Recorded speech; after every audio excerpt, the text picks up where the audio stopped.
You know how they say you can only see a sliver of an iceberg? That the majority of its bulk is underneath the surface? Well, gamers, welcome to the newest iceberg, Farthest Frontier. The newest city survival game where every new playthrough causes you to dig into another undiscovered aspect of the game.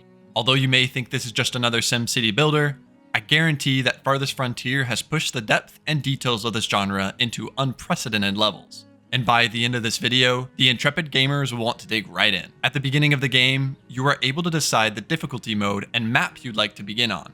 The difficulties are fairly standard and boil down to easy, medium, and hard. The game does give you the option to tweak the difficulty level for different aspects of the game, like starting resources, available food, and the amount of hostile forces, which is a nifty little feature for those who aren't as experienced playing this type of genre. The map you choose also factors into the difficulty. For example, the arid highlands is exactly what it sounds like. A largely barren map where certain resources are scarce and difficult to manage. On the other hand, the lowland lakes map features bodies of water surrounded by lush and viable farmland, with an overabundance of resources offering ample opportunity to expand easily and aggressively without too much consideration. After an introduction that explains why you and your fellow trailblazers have set out to start a new city, you start by surveying the discovered land and then decide where to build your town center. The game's overlay features several icons that provide information about the land's resources and wildlife, providing you insight into where the best starting position is on the map.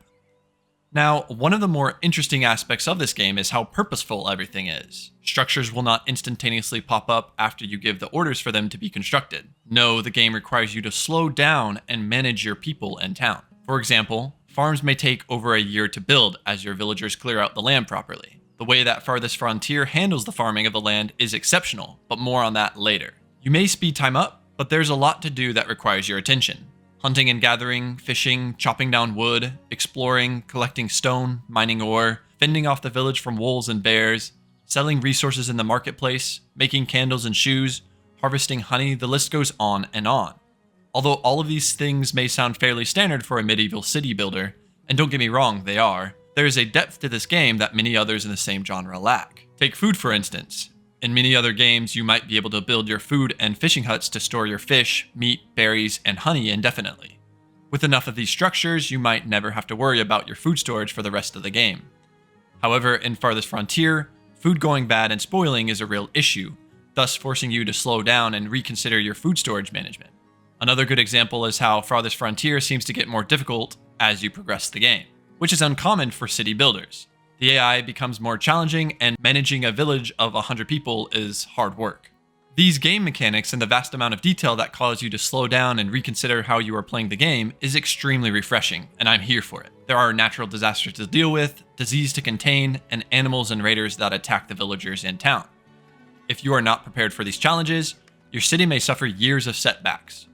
With that being said, another terrific aspect of this game is adjusting the difficulty of the playthrough. There is a pacifist mode to disable any of these forces from being unleashed upon your city, which is nice depending on how new you are or lazy you are feeling. The graphics of the game are top-notch. Each map offers you a beautiful landscape to play around. Whether it's beautiful mountains covered in snows and trees, the majestic lake, or the colorful rolling hills and plains, this game offers marvelous graphics that provide wonderful immersion into the game. As the game moves from summer to autumn, you can see the environment around the city shift from vibrant colors with lively shrubbery and trees to signs of autumn and winter as leaves change color and snow begins to pile up. Villagers will change from their summer and autumn clothes into warmer gear that is suitable for winter climates. And this change in season not only means a shift in scenery, but also new difficulties as the villagers need additional firewood to stay warm in their homes. As you progress the city, your population grows, giving you the opportunity to become more industrious and accomplish tasks more quickly. This growth is a double-edged sword though, as you must carefully plan how and where to construct buildings. If you expand your city too rapidly and the buildings are too far apart, this might make the town highly susceptible to raiders or the natural elements, or simply not having the appropriate amount of food. Build your structures too closely and fire might burn down much of your village. Or expand too slowly and you might get overrun by the raiders. There is a delicate balance act that is familiar to other city builders. The farming system is impeccable with so much detail embedded into the game. There are 10 plus crops that you can choose to grow, and each has its own advantages and disadvantages. The tolerance to heat and cold, output yield based on soil conditions, and weed conditions. Growing and harvesting grain may yield the greatest output, but planting grain indefinitely is not an option, as eventually the soil will turn void of nutrients, leaving it hard and barren. This mechanic requires you to strategize what crops you plant and when you do it. This farming system also becomes a game within the game, gameception if you will, which is really cool in my opinion. Now, the game is still yet to be polished, as I encountered a few annoying bugs and city progression issues that I think need tweaking.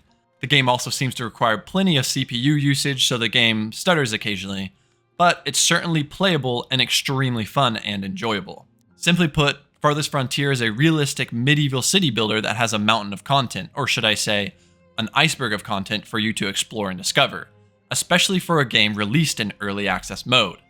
Even if you have yet to dabble in the city builder survival genre, I would highly recommend that you check this game out based on its detailed gameplay and depth. Ultimately, I give it 2 thumbs up. Good luck with your cities, I'll see y'all later.